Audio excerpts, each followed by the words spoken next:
Salam bela negara. Perkenalkan, saya Erian Ahmad Firdaus Eskom Mkom, dosen S1 Program Studi Informatika, Fakultas Teknik dan Teknologi Pertahanan Universitas Pertahanan Republik Indonesia. Pada kesempatan kali ini, saya akan menjelaskan salah satu mata kuliah yang saya ampu, yaitu Interaksi Manusia dan Komputer. Sebagai bukti unjuk kerja Tridharma Perguruan Tinggi untuk sertifikasi dosen khususnya di bidang pengajaran. Mata kuliah Interaksi Manusia dan Komputer merupakan mata kuliah wajib yang diberikan pada semester ganjil di program studi S1 Informatika untuk mahasiswa semester 5 dengan bobot 2 SKS. Mata kuliah ini menyajikan tentang konsep interaksi antara manusia dan komputer, berbagai strategi pengembangan antarmuka, perbandingan kecakapan relatif antara manusia dan komputer, lingkungan sosial dan lingkungan kognitif yang mempengaruhi interaksi manusia dan komputer, siklus tindakan eksekusi atau evaluasi, siklus interaksi, kesalahan umum yang sering dilakukan oleh perancang sistem, teknik untuk melakukan uji kebergunaan, keuntungan dan kerugian manipulasi langsung, evolusi antarmuka berbasis menu, keuntungan dan kerugian penggunaan command line dialog, keuntungan dan kerugian penggunaan dialog berbasis pengisian borang atau formulir, perancangan tampilan antarmuka berbasis teks dan grafik. Kemudian membuat jaringan semantik, tampilan perancangan aplikasi berbagai piranti untuk melakukan interaksi dengan komputer, serta hal-hal terkait kenyamanan lingkungan kerja. Adapun capaian pembelajaran mata kuliah ini yaitu CPMK 1, mahasiswa mampu mengetahui konsep dasar interaksi manusia dan komputer. CPMK 2, mahasiswa mampu memahami konsep dasar interaksi manusia dan komputer. Kemudian CPMK 3, mahasiswa mampu melakukan perancangan suatu interface dalam sebuah prototipe. Serta CPMK 4, mahasiswa mampu menganalisis dan mengevaluasi interface sebuah aplikasi. Dalam penyampaian pembelajaran mata kuliah interaksi manusia dan komputer, saya menggunakan metode delivery, interaction, dan assessment. Di mana delivery saya menyampaikan materi kepada mahasiswa dengan tatap muka secara langsung di kelas dengan menggunakan LMS pada Universitas Pertahanan. Kemudian interaction merupakan model pendekatan interaksi yang diharapkan dapat mengetahui karakter keaktifan dan pemahaman mahasiswa terhadap materi yang saya berikan. Dan asesmen yaitu berupa pemberian tugas sebagai upaya untuk mendapatkan data atau informasi dari hasil pembelajaran sehingga dapat mengetahui seberapa baik kinerja dari mahasiswa. Adapun beberapa komponen penilaian yaitu keaktifan 10%, tugas 20%, kuis 15%, UTS 25%, dan UAS 30%. Dengan total bobot 100%. Selanjutnya saya akan menampilkan video perkuliahan mata kuliah Interaksi Manusia dan Komputer. Dengan ini, selamat menyaksikan. Informatika, duduk siap, gerak.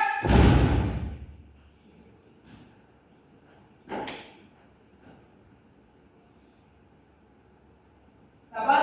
Prodi Informatika kelas 5, jumlah 29 tetap, panitia siap menerima pembelajaran. Laporan saya terima. Sebelum belajar pimpin doa. Kerjakan. Kerjakan. Sebelum pembelajaran, doa mulai. Sudah selesai. Istirahat di tempat, gerak.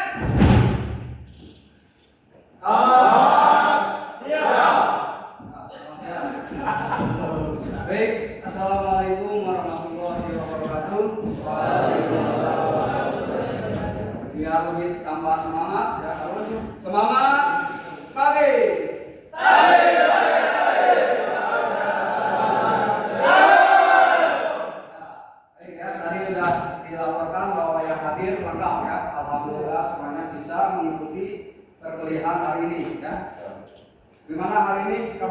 sehat semuanya? Sehat. Alhamdulillah sehat semuanya. Nah, sudah saya sampaikan ya di pertemuan pertama minggu lalu bahwa mata kuliah interaksi manusia dan komputer ya, yaitu SKS-nya sebanyak 2 SKS ya, bobot SKS-nya. Yaitu kalau kita belajar 2 SKS itu 1 jam ya pelajaran. Nah, baik. Itu sekilas tentang SKS ya, mata kuliah interaksi manusia dan komputer. Untuk masuk ke materi minggu hari ini ya, minggu ini ya, kita mengulang dulu materi yang minggu lalu ya. Mudah-mudahan masih ingat atau dibaca kembali. Dibaca kan nih? Dibaca. Ya, minggu lalu ya dengan judulnya pengantar interaksi manusia dan komputer. Ada yang masih ingat apa itu user friendly? Ada di sini? Siap. Ya, baik. Mulai dari Palestina silakan. Aplikasi menjawab user friendly yaitu di mana aplikasi atau program yang dibuat harus mudah digunakan atau seperti di mana antara user dan sistem komputer. Juga lebih nyaman digunakan. Siap, terima kasih. Ya, terima kasih Pak dari mahasiswa Palestina ya. Siap. Ya, terima kasih berarti membaca ya. Siap. Ya, materi yang minggu kemarin. Nah, itu ada istilah user friendly ya, di mana aplikasi atau program yang dibuat harus mudah digunakan antara user dan sistem ya, bisa mudah untuk menggunakan ya, atau lebih nyaman untuk digunakannya ya. Itu istilah ya yang ada di IMK minggu yang lalu materinya ya, jadi harus diingat kembali. Nah, jadi materi minggu lalu judulnya itu pengenalan interaksi manusia dan komputer. Nah, yang waktu itu kita udah ya mengenal di sini manusia atau user ya. Apabila ingin mengoperasikan komputer gitu ya, masih awam dengan komputer sendiri karena waktu dulu masih sulit untuk mengoperasikan sebuah komputer tersebut. Kemudian prinsip dasar dari sistem komputer ya. Di sini prinsip dasarnya ada masukan, input gitu ya, input data dan sebagainya, terus diproses, lalu ada keluaran atau hasilnya yaitu output. Nah, tapi di sini ya karena manusia awam gitu ya dengan proses yang ada di sistem tersebut ya, tidak tahu-tahu dengan proses yang terjadi. Tahunya kita masukkan data, lalu data tersebut diolah di sistem ya, lalu hasil sebuah informasi ya dari data tersebut seperti itu. Nah, maka muncullah ya agar bisa lebih mudah menggunakannya ada istilah user friendly atau ramah dengan pengguna ya. Itu sudah kita bahas ya, saya bahas di minggu yang lalu. Nah, kemudian di minggu yang lalu juga ya, di materinya ada faktor-faktor pendewasa dari interaksi manusia dan komputer ya. Di sini faktornya yaitu ada dari segi linguistik gitu ya, kecerdasan buatan ya, zaman sekarang kan AI gitu kan ya, pasti sudah membantu manusianya dengan mudahnya. Ergonomi, antropologi ya, sosiologi, multimedia, desain grafis, teknik penulisan, bisnis gitu ya. Terus dari segi matematika, rekayasa perangkat lunak, dan yang terakhir dari segi psikologi, yaitu faktor yang menjadi pendewasa IMK. Nah, kalau masih belum jelas gitu ya, bisa mengulang lagi gitu ya di channel YouTube saya ya. Di channel YouTube saya Erian Ahmad Firdaus, silakan Anda tonton kembali atau Anda lihat materinya gitu kan yang masih belum jelas dengan apa yang saya sampaikan gitu ya. Bisa? Ya. Nah, baik, untuk minggu ini materinya yaitu tentang paradigma dan prinsip dari IMK. Nah, sebelum masuk ke materi ya, ada yang tahu apa itu paradigma? Ya, silakan. Jadi paradigma itu adalah cara pandang orang terhadap diri dan lingkungannya yang akan mempengaruhi cara berpikirnya, cara bersikapnya, dan cara berperilaku. Ya, terima kasih Khalid ya. Itu yang Anda ketahui ya tentang paradigma. Terus kenapa harus belajar paradigma? Karena kita harus mengetahui perkembangan IMK ini. Nah, jadi kita harus mengetahui perkembangan dari interaksi manusia dan komputer. Tadi kan ya minggu lalu ada istilah tadi user friendly, jadi harus mudah gitu ya untuk menggunakannya, sistem atau apapun gitu ya. Nah, di sini jadi Paradigma adalah cara pandang orang terhadap diri dan lingkungannya, ya, akan mempengaruhi dalam berpikir, bersikap dan bertingkah laku. Nah, kenapa harus belajar IMK, gitu ya? Nah, di sini mengapa studi paradigma, ya, paradigma IMK. Di sini masalah dalam, ya, daya guna interaksi, bagaimana bisa interaktif ya, sistem dapat dikembangkan untuk memastikan kegunaannya tentunya. Terus bagaimana kemudahan, ya, tadi harus user friendly, interaktif, ya, harus mudah, interaktif, sistem dapat dibuktikan atau dapat diukur. Serta kita harus dari sejarah interaktif, ya, desain sistem, gitu ya, menyediakan paradigma untuk digunakan sebagai desain, gitu ya, kemudian memahami sejarah interaksi manusia dan komputer sebagian besar adalah tentang memahami serangkaian, ya, pergeseran dari paradigma tersebut. Nah, jadi kalau kita di sini, gitu ya, jangan sampai kita mengulangi perkembangan komputer, ya, saat zaman dulu, gitu ya. Nah, padahal kita sudah menuju zaman saat ini, gitu ya. Ya, di mana, ya, perkembangan saat ini kan sudah saat ini, ya, dimudahkan dengan AI, betul? Ya, lebih, ya, mudah menggunakan, ya, atau Anda mau bikin apapun, ya, sudah dimudahkan dengan adanya. Kemudian dengan adanya paradigma, kita bisa mengukur perkembangan komputer tersebut, ya, apakah komputernya sudah baik atau belum, gitu ya. Seperti kita belajar dari sejarah komputer tadi, kan, sampai kita pertahankan yang buruk, tentunya kita tinggalkan atau kita buat. Nah, kemudian masuk ke paradigma awal, yang dinamakan dengan processing, yaitu di mana zaman dulu, gitu ya, satu komputer itu hanya bisa digunakan oleh satu orang saja karena sulit untuk mempelajarinya, gitu ya, butuh waktu lama, gitu ya, untuk menggunakannya. Jadi kalau diganti dengan orang yang baru itu harus belajar lama lagi, gitu ya, karena sulit untuk mengoperasikan komputer tersebut. Kemudian bergeser, ya, setelah web processing atau impersonal computing masuk ke time sharing, ya, dimana di sini, ya, muncul paradigma baru, ya, komputernya semakin kuat, gitu ya, sudah canggih, terus yang menggunakan komputer tersebut oleh beberapa user, gitu ya, tidak hanya satu orang yang bisa menggunakannya, tapi sudah beberapa user, gitu ya. Komputernya sudah simpel sehingga banyak orang mudah untuk menggunakannya. Jelas sampai sini? Jelas. Bisa dipahami? Bisa. Ya, baik.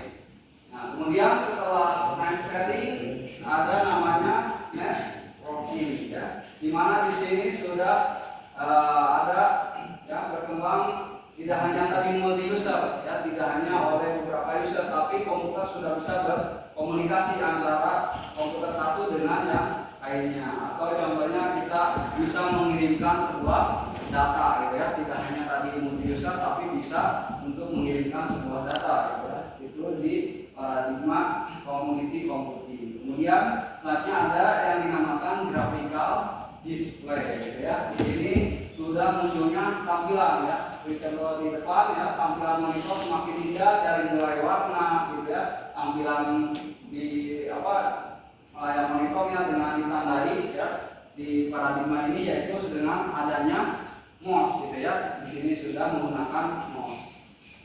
Kemudian masuk ke paradigma berikutnya yaitu mikroprosesor, di mana sudah adanya prosesor. Nah, di sini ukurannya tentunya semakin kecil, gitu ya. Ya, dari dulu, ya, yang ukurannya besar, di sini sudah semakin kecil ukurannya, ya. Nah, contohnya saat inilah Anda bisa membawa laptopnya, ya, kemanapun, gitu ya, dibanding dulu yang besar, mungkin sebesar lemari, ya, zaman dulu susah untuk membawanya, gitu ya. Sekarang sudah simpel, ya, bisa dibawa kemanapun. Itu sudah adanya mikroprosesor, ya. Kemudian yang berikutnya ada yang dinamakan global informasi, yaitu adanya paradigma yang baru, ya, sehingga user seolah-olah yang mengetahui segala informasi yang ada di dunia ini, gitu ya. Tentunya dengan adanya internet, gitu ya, Anda bisa mengakses, gitu ya, informasi yang ada di dunia ini. Itu yang dinamakan apa? Browsing, gitu ya. Jadi dengan mudahnya Anda bisa mengetahui, gitu ya, keadaan informasi berita yang ada di negara manapun. Jelas? Jelas. Lalu yang berikutnya selanjutnya ada yang dinamakan dengan ubiquitous computing, ya. Nah, di mana data seolah-olah ya pikiran kita ada di awan atau ya di atas sana gitu kan. Ya, terus datanya kapanpun selalu tersedia, gitu ya. Kita mau gunakan datanya selalu ada atau tersedia. Ya, pokoknya data yang kita minta selalu ada. Nah, contoh yang kita gunakan ya, yang kita biasa gunakan sehari-hari email, punya email semuanya? Ya, email sering kita gunakan. Terus biasanya Anda menyimpan file ya, selain di hard disk atau di laptop. Tentunya dengan adanya cloud computing di Google Drive ya, dengan kemudahan bisa menyimpan data di Google Drive. Terus aplikasi WhatsApp gitu ya, pasti semuanya punya WhatsApp kan? Ya.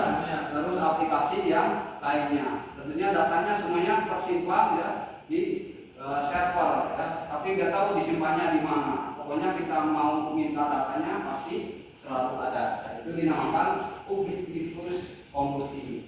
Nah, mungkin untuk pertemuan minggu ini yang materinya sampai situ. Ada pertanyaan dulu? Jelas?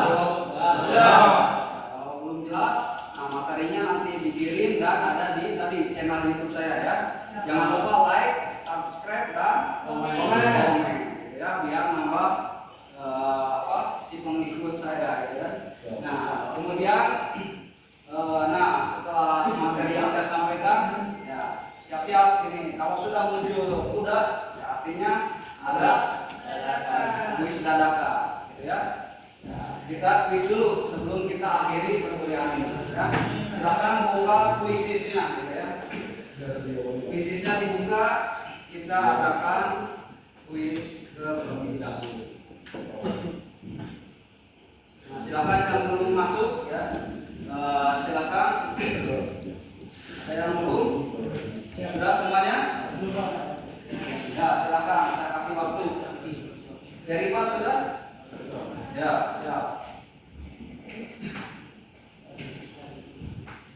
Ya, sudah lumayan ya pesertanya. Kita mulai saja ya. Kita mulai kuisnya.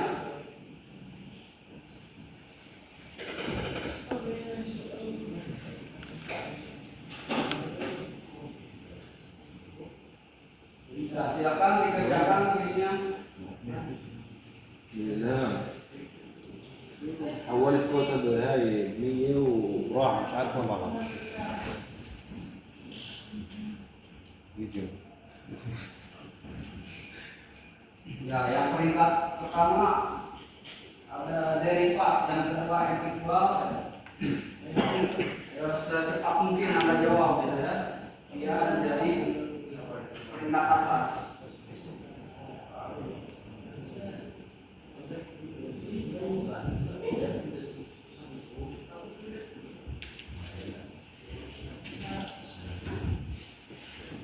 Nah, kendala yang lain?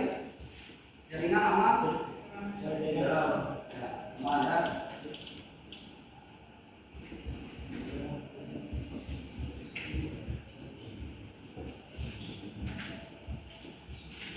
Ya, tinggal 1 menit lagi. Ya, yang belum selesai silakan diselesaikan.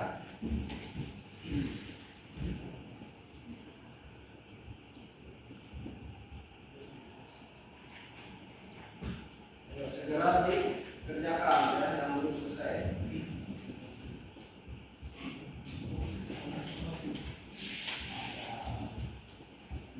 Oke, waktunya habis ya.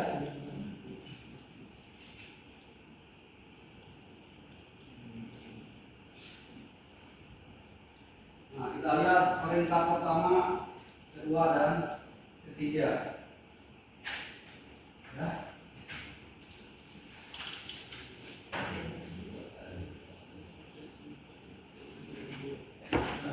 Kita lihat di sini peringkat pertama ya, ada Ilham, Rashid, Damar dan Idan. Ya, selamat untuk Ilham. Ya.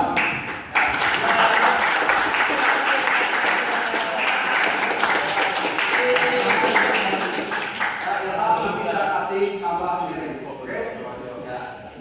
Itu kuis sudah kita laksanakan ya. Ya, nilainya sudah semuanya ya, nilainya bagus-bagus gitu ya. Tapi mungkin dari segi kecepatan gitu ya. Nanti kalau minggu depan ada kuis lagi harus lebih cepat dalam mengerjakannya gitu ya. Selamat untuk ilham dan nanti ada tambahan nilai. Baik, kita kembali lagi ke materi yang tadi PowerPoint kita.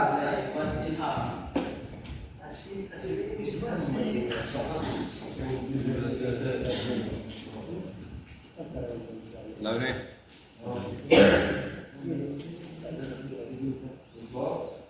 Nah, kuis sudah kita laksanakan ya, seperti yang perintah pertama ilham, terima kasih. Terus di pertemuan ini ya sudah saya sampaikan tadi materinya, bisa saya simpulkan bahwa untuk materi yang tadi saya sampaikan ya, bahwa kita menentukan paradigma mana yang berubah dan mana yang tidak berubah ya, mulai dari komputer yang paling awal sampai saat ini. Kemudian ya jangan sampai kita mengulangi komputer ya yang zaman dahulu ya, berharap kita sudah ke era saat ini ya, sudah semakin canggih. Tentunya tadi ya udah diberi kemudahan dengan adanya AI, bantuan AI dan yang lainnya. Kemudian selanjutnya adanya paradigma ya, kita bisa tentunya mengukur gitu ya, dengan tadi semakin mudah ya, tentunya perkembangan komputer saat ini apakah komputer sudah baik atau belum gitu ya. Kalau kita melihat dari sejarah komputer gitu ya, tentunya kita ya saat ini sudah semakin canggih. Tentunya yang baik bisa tetap terus dipertahankan ya, dari yang dulu tapi yang belum sesuai atau ya belum ya atau buruk itu kita tinggalkan seperti itu. Ya. Kemudian selain kesimpulan, nah ini ada tugas kelompok itu minggu depan ya. Tugas kelompoknya itu buat 2 kelompok gitu ya, dari kelas ini. Jadi jumlah mahasiswa dibagi 2 kelompok. Jelas? Jelas. Ya, jadi buat 2 kelompok ya, kemudian presentasikan dan jelaskan tiap kelompok itu tentang ya, ada yang dinamakan dunia virtual atau metaverse ya. Dimana di sini Anda harus menjelaskan hubungannya dengan IMK ya, dari segi kelebihan, manfaat dan dari segi kekurangannya atau kerugiannya ya. Dunia virtual itu menguntungkan atau merugikan ya gitu, atau bermanfaat atau tidak gitu ya, dengan adanya metaverse ini. Nah, tugasnya dibuat dalam bentuk PowerPoint gitu ya, dikirim 1 hari sebelum kuliah ya. Jadi besok kuliah berarti hari ini harus sudah dikirim ke alamat email absensi.tugas@gmail.com ya, dengan nama file tugas kelompok IMK 1 ya, klik kelompok ke-1 atau kelompok kedua ya, dikirim ke email tersebut. Nah, itu untuk pertemuan minggu depan ya, kita diskusi tentang metaverse ya. Kemudian untuk referensi, nah ini ada beberapa buku, ada Kisah Santosa, ya, Alandi dan yang lainnya. Silakan mau pakai referensi yang mana ya, untuk buku interaksi manusia dan komputer. Nah, ada sedikit kata bijak atau quotes ya, biar Anda lebih semangat gitu ya dalam belajar IMK ini. Nah, kalau burung terbang dengan sayapnya, maka manusia harus terbang dengan cita-citanya. Ya. Pasti harapannya kan ingin ya, mendapat gelar sarjana tentunya. Betul? Terus satu lagi oleh Albert Einstein ya, cobalah untuk tidak menjadi seorang yang sukses ya, tapi jadilah seorang yang bernilai. Jadi Anda sebagai kadet Unham, mahasiswa Unham harus bernilai, khususnya untuk bangsa dan negara. Ya, jelas? Kadet Palestina ya, mengembangkan negaranya, betul? Ya, baik. Nah, mungkin itu saja yang dapat saya sampaikan di pertemuan minggu ini ya. Mudah-mudahan materinya yang saya sampaikan yang bermanfaat. Terima kasih atas perhatiannya. Wassalamualaikum warahmatullahi wabarakatuh.